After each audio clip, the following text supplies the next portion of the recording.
Hai, senangnya bisa ketemu lagi. Sekarang, yuk kita belajar sistem pemerintahan Republik Indonesia.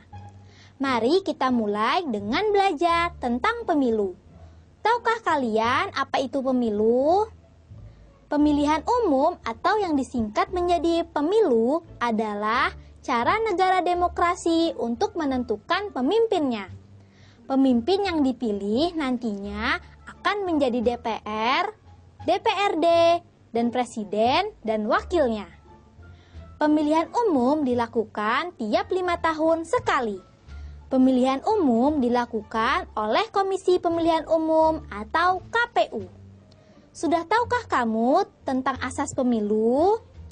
Asas pemilu di Indonesia adalah luber dan jurdil.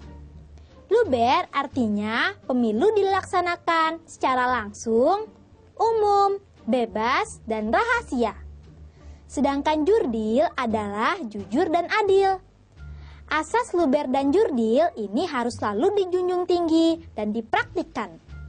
Nah, tentang pemilu presiden dan wakil presiden, apa kamu sudah tahu?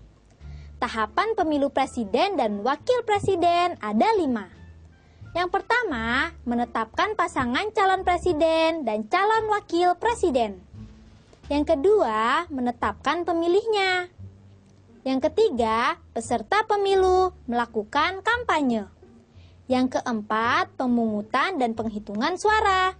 Dan yang kelima, menetapkan calon terpilih.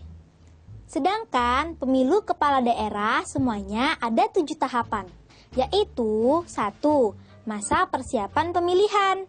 Yang kedua, pembentukan panitia pemilihan kecamatan, PPK, panitia pemungutan suara, PPS, dan kelompok panitia pemungutan suara, KPPS. 3. Pendaftaran dan penetapan pemilih. Yang keempat, pendaftaran dan penetapan pasangan calon. Yang kelima, kampanye. Yang keenam, pemungutan dan penghitungan suara. Yang ketujuh, penetapan calon terpilih, pengesahan, pengangkatan, dan pelantikan. Benar sekali. Pemenang pemilu adalah yang mendapatkan lebih dari 50% suara pemilih. Dan pengangkatan serta pelantikan kepala daerah dilakukan langsung oleh presiden. Teman-teman, kalau negara itu, apa kalian sudah tahu? Negara adalah organisasi yang di dalamnya terdapat rakyat, wilayah yang tetap, dan pemerintahan yang sah. Negara berfungsi untuk mengatur kehidupan yang ada di dalam negara untuk mencapai tujuan negara. Contohnya, seperti menjaga ketertiban masyarakat, menyejahterakan rakyat, menegakkan pertahanan, dan menjalankan keadilan. Kalau lembaga negara, sudah tahu apa belum? Lembaga negara Indonesia menurut Undang-Undang Dasar 1945 sebelum amandemen ada 5, yaitu Dewan Perwakilan Rakyat, DPR, Dewan Pertimbangan Agung atau DPA, Badan Pemeriksa Keuangan atau BPK, Mahkamah Agung atau MA, dan Presiden. Dan setelah Undang-Undang 1945 diamandemen, lembaga negara menjadi 9 macam, yaitu DPR, BPK, MA, Presiden, Komisi Pemilihan Umum atau KPU, Dewan Perwakilan Daerah atau DPD, Mahkamah Konstitusi atau MK, dan Komisi Yudikatif atau KY, serta Majelis Permusyawaratan Rakyat yang disebut MPR. Pemerintahan pusat terdiri dari presiden, wakil presiden, dan menteri-menteri.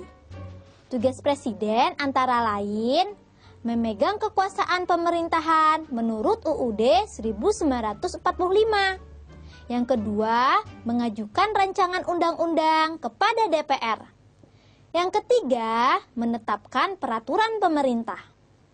Yang keempat, menetapkan peraturan pemerintah pengganti undang-undang atau Perpu dalam kegentingan memaksa.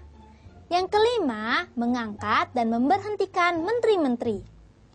Kewenangan presiden antara lain memegang kekuasaan yang tertinggi atas angkatan darat, Angkatan Laut, dan Angkatan Udara. Yang kedua, menyatakan perang, membuat perdamaian dan perjanjian dengan negara lain dengan persetujuan DPR. Yang ketiga, menyatakan keadaan bahaya, syarat dan akibatnya ditetapkan dengan undang-undang. Yang keempat, mengangkat duta dan konsul dengan memperhatikan pertimbangan DPR. Yang kelima, menerima penempatan duta negara lain. Pemerintah daerah terdiri dari dua bagian. Yang pertama adalah pemerintah daerah, dalam hal ini adalah gubernur, bupati, wali kota, dan perangkat daerah. Sedangkan yang kedua adalah Dewan Perwakilan Daerah atau DPRD. DPRD terbagi menjadi dua, yaitu DPRD Provinsi dan DPRD Kabupaten. Nah, bagaimana teman-teman? Sudah paham kan sekarang tentang sistem pemerintahan Republik Indonesia? Pasti dong. Kalau sudah paham, jangan lupa ya diamalkan ilmunya.